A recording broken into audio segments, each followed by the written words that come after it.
Are you thinking about getting solar or have a friend who's thinking about getting solar?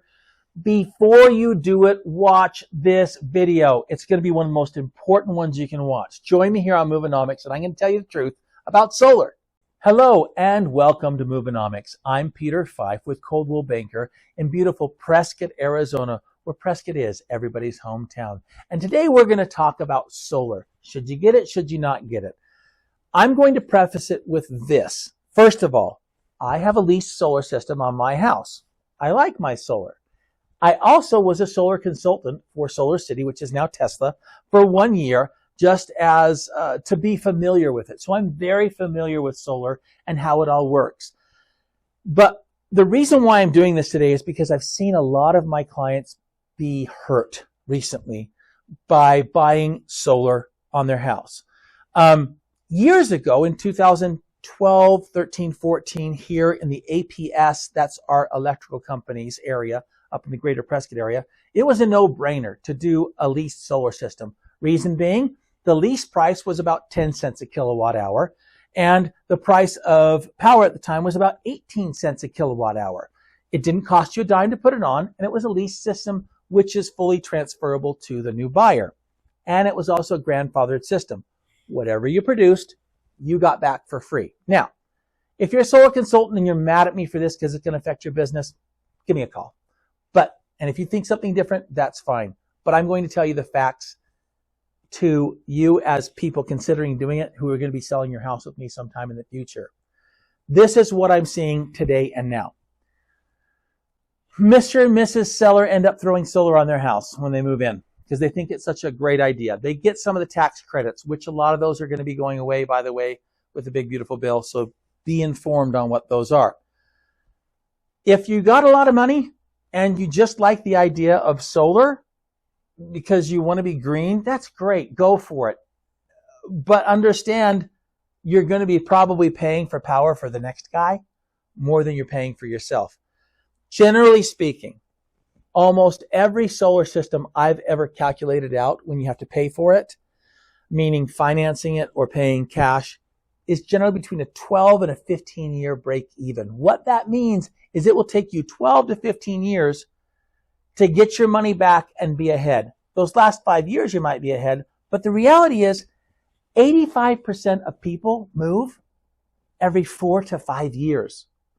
So when you're buying that solar, understand you're probably going to be paying for the next guy's power. Buying a house with solar that's already on it and paid for is awesome. You're getting free power. They paid for it. Thank you so much for paying my power bills for the next 15 to 20 years. That's great. But you need to understand when you're doing a solar system, find out what the price per kilowatt hour is. That's step number one. The new rules that I understand, and I might be wrong, so correct me, and feel free to call me if I'm wrong.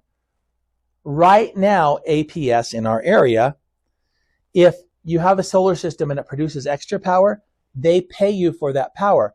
The rate that they're paying you at is far less than the amount that you have to pay to get that power back. So the old systems, whatever you produced, you got back for free. It's called a net metering system. Now, I think they're paying you somewhere around 9 cents a kilowatt hour, and you're basically being charged around 19 to 20 cents a kilowatt hour to get it back. So if you do the math, you're producing extra power, it's going on the grid, then you have to pay for it to get back at double the amount you're getting paid for. It's not a good situation usually. So you say, hey, I'm going to throw batteries on there. Hey, battery backups are great. And it's important to understand on solar. A lot of people think, oh, I've got solar, so if the grid goes down, I'm okay. Wrong-o. Unless you have a battery backup system, when the power goes out, your power goes out.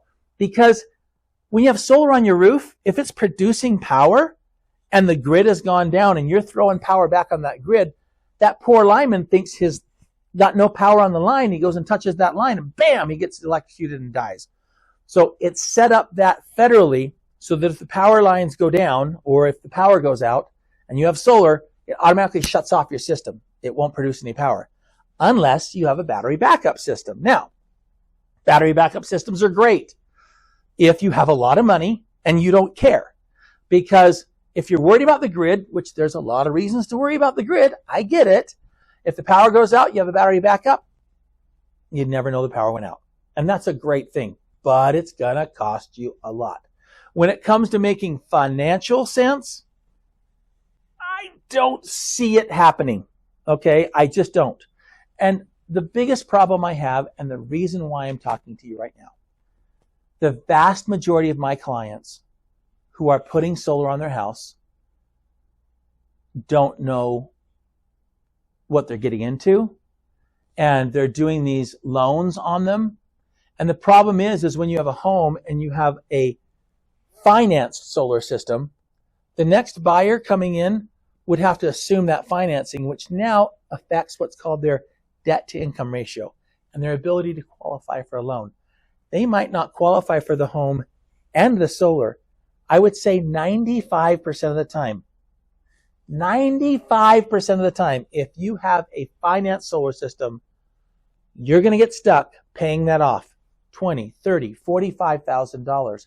If you're dead set on getting solar, by the way, make sure you interview 3 or 4 solar companies. And I would highly suggest going with somebody who is bigger, somebody who's been in the business a long time. I've also had multiple clients who get a financed solar system, and within a year or two, that solar company's out of business. Yes, the warranties for the stuff do survive, but it becomes extremely difficult to get warranty service on that system getting from the manufacturer. And they might not include labor. Whereas like your Teslas, that's a big company. They're not going to go anywhere. Sunrun's a big company. I'm not proponent of any specific solar company. I'm just saying get somebody who has a long track record, who's been in the business a long time, if you're going to get solar.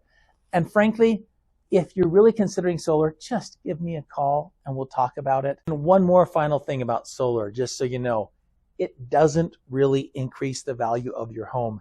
In fact, sometimes it makes it more difficult to sell the home because people don't want to assume a lease, or they don't want to assume a financed solar system. So basically my thought is, unless you got a lot of money and you're going to be there for a very long time, and unless you have a lot of money to say, I'm worried about the grid and I want to get battery backup, hey, if it floats your boat and you got tons of money, who cares? But you're not going to get it back.